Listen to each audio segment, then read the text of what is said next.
Okay, so here was the offer.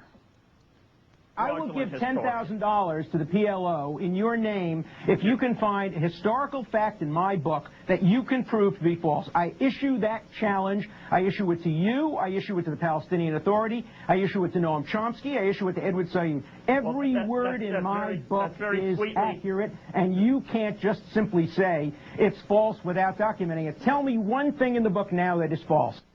And that was Professor Alan Dershowitz debating the Institute for Public Accuracy's Sam Husseini on Scarborough Country. Well, the challenge has been put out there if anyone can find historical error in Alan Dershowitz's new book, The Case for Israel. And we're continuing our debate today between Professor Dershowitz, who is a law professor at Harvard Law School, and Norman Finkelstein, who teaches at DePaul University in Chicago and author of several books, including Image and Reality of the Israel-Palestine Conflict and the Holocaust Industry, Reflections on the Exploitation of Jewish Suffering. Professor Dershowitz, on the second day, thanks for being with us and continuing this debate. Well, let's summarize where we are now. Thus far, what Mr. Finkelstein has said is he's claimed that I correctly quoted Mark Twain and correctly quoted a great many other sources that also appear in the Peters book and Myth and Fact and many other books. Yes, that's absolutely correct.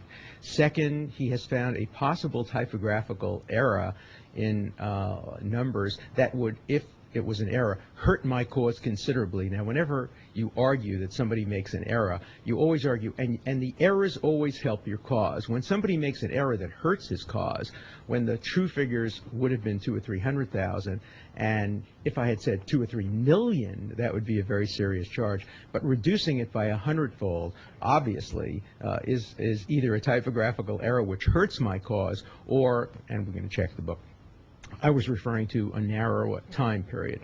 Third and finally, Mr. Finkelstein points out disagreements between my book, where I document what I say about Jenin, and what B'Tselem and Human Rights Watch and Amnesty International have said. Yes, we have a very serious disagreement here, and I urge people to read my chapter in Jenin, because I take the position that Jenin was a model of urban warfare that in most other countries, in fact, there's an op-ed piece in the Times comparing what Israel did with Jenin with what other countries have done. Most countries would just drop a bomb. And Israel went in retail, lost 23 of its own soldiers, house-to-house fighting. The United States government has studied that house-to-house fighting in an effort to learn how to use implosion devices which bring down houses without damaging and hurting people. The same thing is true about torture. I stick to my very strong argument. I'm very proud of the Israeli judiciary and what it's done in trying to bring the issue of torture up to the surface, distinguishing between lethal torture, which nobody has ever accused Israel of using, and very rough interrogation techniques, which Israel is the only country in the world ever to have outlawed.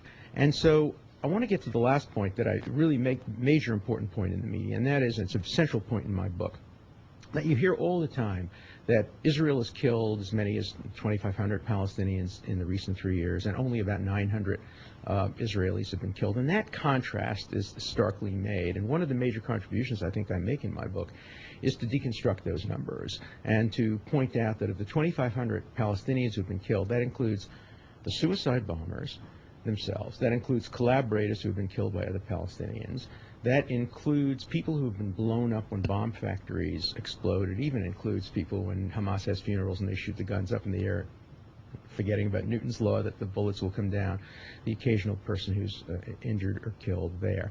I also point out that of the 900 Israelis who have been killed, more than 2,000 were actually kind of mortally wounded, but were saved by the incredible first efforts of Israeli emergency responders, and that as many as 10 times that number were attempted to be killed. For example, in the first 3 months of this year, there were no terrorist attacks in Israel, but Israel thwarted many such attacks.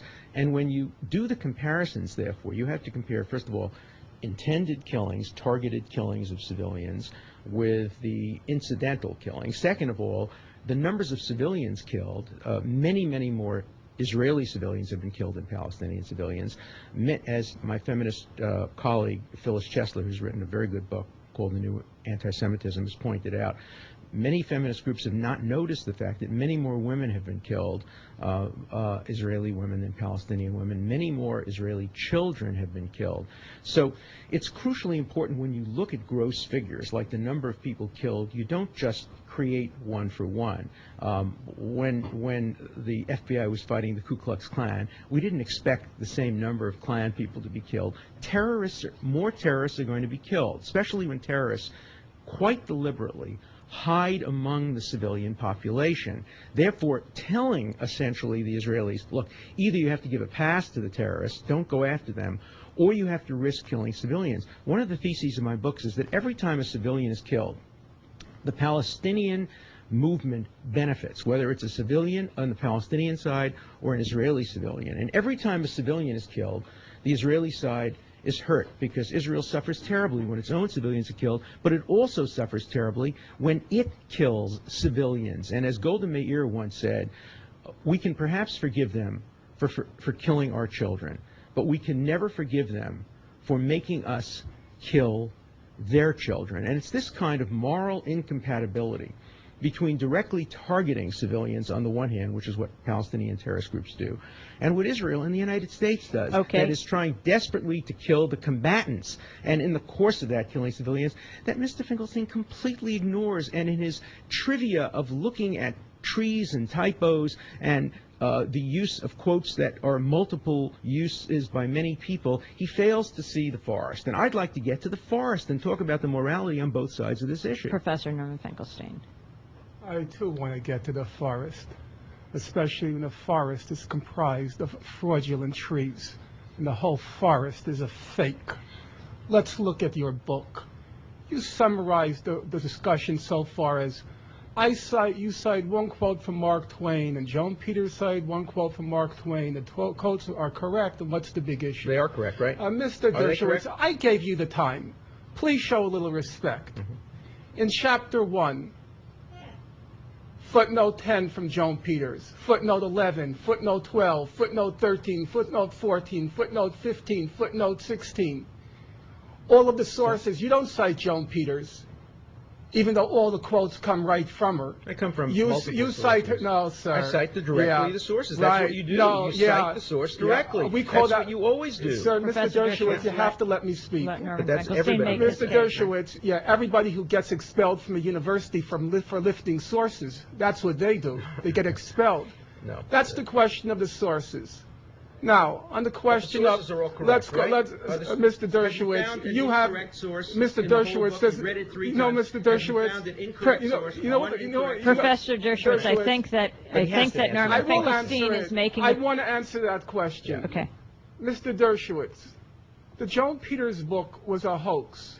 What would you say about a scholar or a purported scholar who wrote a book on the Holocaust and then lifted whole cloth quotes from a Holocaust denier book? First of all, would you call that scholarship? Let me answer that Would question. you call let me answer the question. You can't repeat it 6 times and stop me from answering it.